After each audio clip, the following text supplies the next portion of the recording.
నమస్తే. Welcome to Suman TV. Back pain ఎక్కువగా మనం ఆడవాళ్ళలో చూస్తూ ఉంటాం.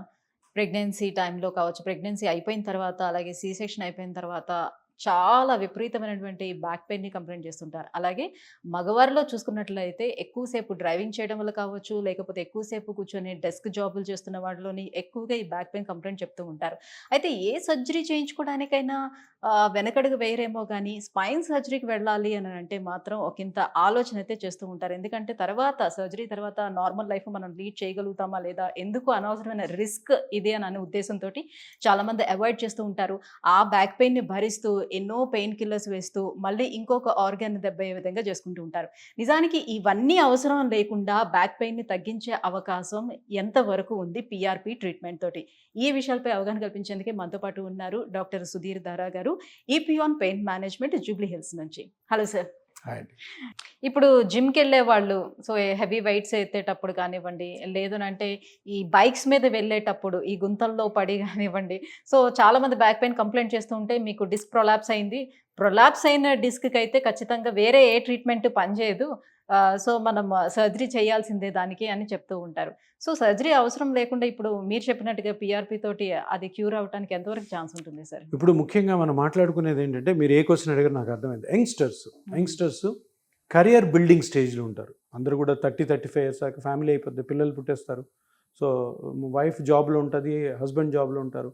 ఇంకో ఎక్కువ జాబ్ చేస్తే ఎక్కువ డబ్బులు వస్తాయి, ఎక్కువ డ్యూటీస్ చేస్తే బాగుంటుంది, ఎక్కువ ట్రావెల్ చేస్తూ ఉంటుంది, లేదు ఎక్కువ అవర్స్ అబ్నార్మల్గా కూర్చొని అబ్నార్మల్గా ట్రావెల్ చేస్తూ అబ్నార్మల్ ఎక్సర్సైజెస్ చేసుకుంటూ ఇవి చేయడం వల్ల చాలామందికి బ్యాక్ పెయిన్. అంటే మీకు బ్యాక్ పెయిన్ ప్రివలెన్స్ 30-50 ఇయర్స్ మధ్యలో, 30 ఏళ్ళ నుంచి 50 ఏళ్ళ మధ్యలో 100 మందిలో 30-35 మందికి బ్యాక్ పెయిన్ ఉంటుంది.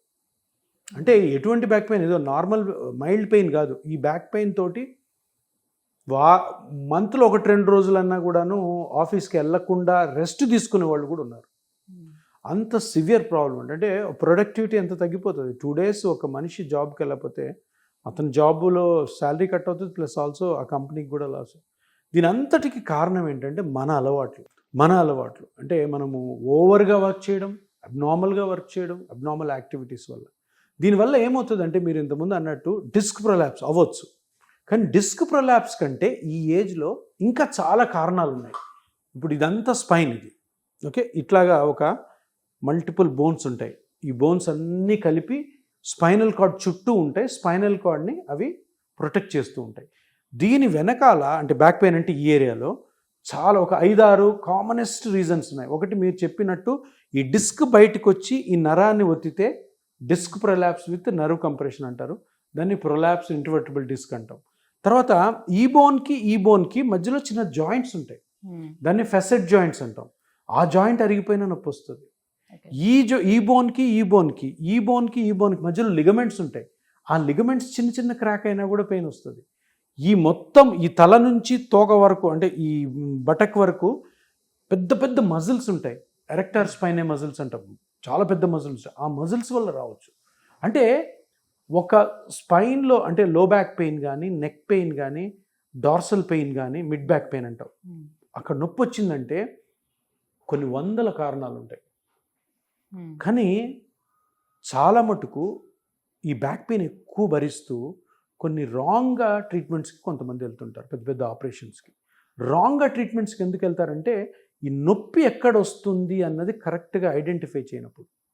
అది డిస్క్ వల్ల వస్తుందా, డిస్క్ బయటకు వచ్చి నరముని కంప్రెస్ చేస్తుంటే నర్వ్ వల్ల వస్తుందా, లేదు ఫ్యాసెట్ జాయింట్స్ వల్ల వస్తుందా, లేదు లిగమెంట్స్ వల్ల వస్తుందా, లేదు ఎరెక్టార్ స్పైనే మజిల్స్ వల్ల వస్తుందా, ఇట్లాగా అది కరెక్ట్గా ఐడెంటిఫై చేయకపోకుండా దానికి కానీ ఏ ట్రీట్మెంటు రాంగ్గా తీసుకున్నా కూడాను లైఫ్ లాంగ్ కష్టపడాల్సి వస్తుంది, లైఫ్ లాంగ్ నరకం అయిపోతుంది లైఫ్. సో అందుకని తప్పకుండా బ్యాక్ పెయిన్ ఉన్నవాళ్ళు మనం కరెక్ట్ ట్రీట్మెంట్ తీసుకుంటున్నామా లేదా, పెద్ద మేజర్ సర్జరీకి వెళ్ళాలా, చిన్న ఇంజెక్షన్స్తోనే మనము దీన్ని క్లియర్ చేసుకోవచ్చు. పెయిన్ మేనేజ్మెంట్లో, ఇపియాన్ పెయిన్ మేనేజ్మెంట్లో మేము చేసే ట్రీట్మెంట్ ఏంటంటే, ఫస్ట్ ఆఫ్ ఆల్ స్పైన్లో ఏ స్ట్రక్చర్ డ్యామేజ్ అవ్వడం వల్ల పెయిన్ వస్తుంది, అది డిస్కా, నర్వా, జాయింటా, లిగమెంటా, మజిలా, ఇది కనుక్కొని ఆ ఏరియాలో ఏ పార్ట్ అయితే డ్యామేజ్ ఉందో దానికి ప్లాస్మా థెరపీ ఆర్ పీఆర్పీ చేయడం ద్వారా కంప్లీట్ రికవరీ అవుతుంది. అంటే ఇది బ్రాడ్గా అనమాట. కరెక్ట్గా ఐడెంటిఫై చేయాలా, చేసి ఒక్కొక్క మనిషికి ఎన్ని సిట్టింగ్స్ చేయాలి, ఒక సిట్టింగ్లో అవుతుందా, 2 సిట్టింగ్స్ అవుతుందా, ప్లస్ ఆయన ఉద్యోగం ఏంటి, ఆయన వయసు ఏంటి, ఎట్లాంటి పని చేస్తున్నాడు. ఇంకా కొంతమంది ఏమంటే అన్డ్యూ ఎక్సర్సైజెస్ తోటి కొంతమంది జిమ్కి వెళ్తుంటారు. జిమ్కి వెళ్తూ వాళ్ళు ఏమనుకుంటారంటే, జిమ్ ట్రైనర్ చెప్పుంటాడు, సార్ మీకు బ్యాక్ పెయిన్ ఉంది కదా, నేను మంచి ఎక్సర్సైజ్ చేపిస్తాను, రండి నా దగ్గర చేసుకోండి. ఆ లోపల ఆ ప్రాబ్లం ఏది ఉందో అది 100 రెట్లు పెరిగిపోతుంది అది చేయడం వల్ల. ఎందుకంటే జిమ్ ట్రైనర్ ఎంబీబీఎస్ డాక్టర్ కాదు. సో అట్లా కూడా తప్పులు జరుగుతుంటాయి. కొంతమంది వాకింగ్ చేస్తే బ్యాక్ పెయిన్ పోతుంది అనుకుని వాకింగ్ చేస్తుంటారు. ఆల్రెడీ నీకు స్పైన్లో ప్రాబ్లం ఉంటే దాని మీద ఇంకా ప్రెషర్ పెడితే కనుక్కోవాలి. కనుక్కొని దాన్ని ట్రీట్ చేసుకొని దాని తర్వాత మళ్ళీ దాన్ని కరెక్షన్ చేసుకోవాలి. సో ఇట్లాగా బ్యాక్ పెయిన్లో అపోహలు, బ్యాక్ పెయిన్ వల్ల ఒక ట్రీట్మెంట్కి బదులు ఇంకో ట్రీట్మెంట్ చేసుకోవడం, దీనివల్ల చాలా చాలా డీప్ డిస్ట్రెస్లోకి, డీప్ ట్రబుల్లోకి వెళ్ళే వాళ్ళు కొన్ని వేల మంది ఉన్నారు. అందుకని కరెక్ట్ డాక్టర్ని చూసుకోవాలి. చిన్న చిన్న injections like PRP, plasma therapy, చిన్న చిన్న ఎక్సర్సైజెస్, చిన్న చిన్న nerve blocks, radio frequency ablation అని ఇంకోటి ఉంది. అది నర్వ్ ఇన్ఫ్లమేషన్ అయినప్పుడు నర్వ్ నుంచి పెయిన్ వస్తుంటే ఆ నర్వ్కి పల్స్ రేడియో ఫ్రీక్వెన్సీ అని ఒకటి చేస్తాం. చిన్న రేడియో ఫ్రీక్వెన్సీ వేవ్స్ ఆ నర్వ్ మీద పంపిస్తాం. దాంతో కూడాను ఎటువంటి సర్జరీ లేకుండా హ్యాపీగా 100% రికవరీ ఉంటుంది. ఓకే. సో పీఆర్పీ ట్రీట్మెంట్ తీసుకున్న తర్వాత సరే ఎన్ని ఇయర్స్ వరకు వాళ్ళు బాగానే ఉంటుంది? సో మళ్ళీ మళ్ళీ తీసుకోవాల్సిన అవసరం పడుతుందా? ఎట్లా ఉంటుంది ఇది? ఇప్పుడు అందరూ గుర్తుపెట్టుకోవాల్సింది ఏంటంటే, ఇది చాలా అంటే ఎడ్యుకేటింగ్ ఇన్ఫర్మేషన్ చెప్తున్నాను. ఈ నడుము నొప్పులు, మోకాలు నొప్పులు, షోల్డర్ పెయిన్స్, ఇతరత్ర ఏ జాయింట్ పెయిన్ అన్నా కానీ ఇవి డిసీజెస్ కాదు కాబట్టి దీనికి క్యూర్ ఉండదు.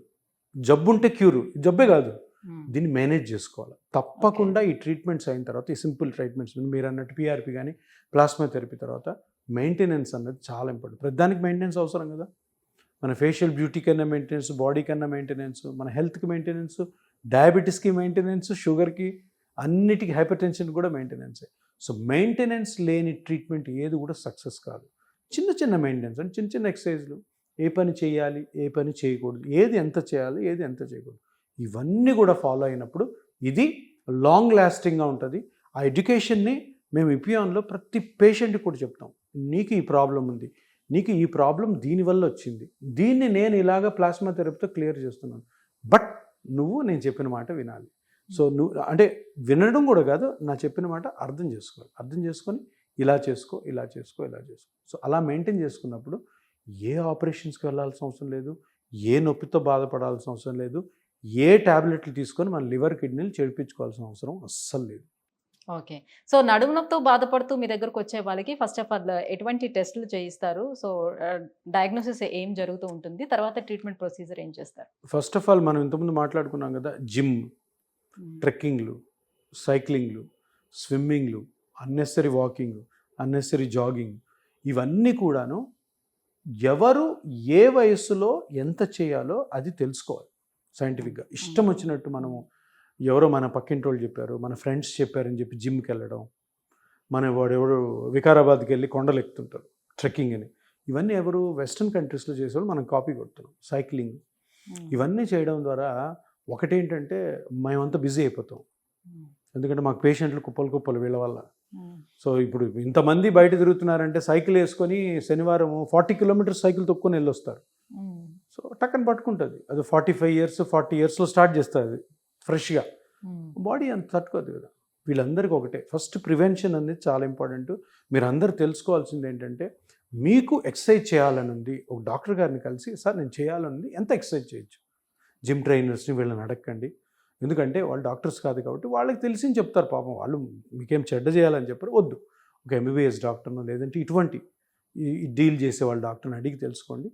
తర్వాత పెయిన్ ఒకవేళ మనం ఇవన్నీ మాటలు వినలేదు అయినా వచ్చింది మనకి, వచ్చినప్పుడు ఫస్ట్ ఆఫ్ ఆల్ క్లినికల్ ఎగ్జామినేషన్లోనే 90% డయాగ్నోస్ తెలిసిపోద్ది. అది జాయింట్ వల్ల వస్తుందా, నర్వ్ వల్ల వస్తుందా, డిస్క్ వల్ల వస్తుందా, లిగమెంట్ వల్ల వస్తుందా, మజిల్ వల్ల వస్తుందా, ఇది తెలుసుకున్న తర్వాత జనరల్గా స్పైన్ పెయిన్ అయితే ఎంఆర్ఐ రాస్తాం. ఎంఆర్ఐలో నీట్గా మొత్తం అంతా అర్థమైపోతుంది. లేదా మన దగ్గర ఉన్న స్కాన్స్లో కూడాను కొన్ని ఏమైనా సూపర్ఫిషియల్గా ఉంటే చేస్తాం. చేసిన తర్వాత 2 రకాలైన ట్రీట్మెంట్స్ మనకి జనరల్గా ఈ స్పైన్లో ఉంటాయి. ఒకటి రేడియో ఫ్రీక్వెన్సీ అబ్లేషన్ అని ఒక ట్రీట్మెంటు, రెండోది plasma therapy are PRP therapy. అంటే ఏ స్ట్రక్చర్ అయితే ప్రాబ్లమాటిక్గా ఉందో ఆ స్ట్రక్చర్ని బట్టి ఈ రేడియో ఫ్రీక్వెన్సీ ట్రీట్మెంట్ అన్నా కానీ లేదంటే ప్లాస్మా థెరపీ ఆర్ పిఆర్పి అన్నారు. ఒక్కొక్క పేషెంట్కి ఒక విధంగా ఉంటుంది. కానీ ఏదైనా కూడా మిమ్మల్ని ఆపరేషన్కి పంపించాము. చిన్న ఇంజెక్షన్తోనే మంచి జాగ్రత్తలతో మళ్ళీ మళ్ళీ నొప్పి రాకుండా ఎక్సలెంట్ ట్రీట్మెంట్ చేసి పంపిస్తాం. ఇది ఇపియాన్లో ఉండే speciality. Thank you so much sir. So PRP ట్రీట్మెంట్తో నడుము నొప్పికి ఎలా చెక్ పెట్టచ్చు అనే విషయాన్ని తెలియజేసినందుకు thank you so much. So viewers చూస్తున్నారు కదా, సో నడుము నొప్పితో బాధపడుతూ ఉంటే ఇక పైన దానికి గుడ్ బై చెప్పేసేయండి విత్ పిఆర్పి ట్రీట్మెంట్తో. సో మీలో ఎవరైనా పిఆర్పి ట్రీట్మెంట్ తీసుకోవాలనుకుంటే కింద స్క్రోల్ అవుతున్నటువంటి నెంబర్కి కాల్ చేసి ఈపియోన్ పెయిన్ మేనేజ్మెంట్ని కన్సల్ట్ అయ్యి అపాయింట్మెంట్ తీసుకోండి. Thank you so much.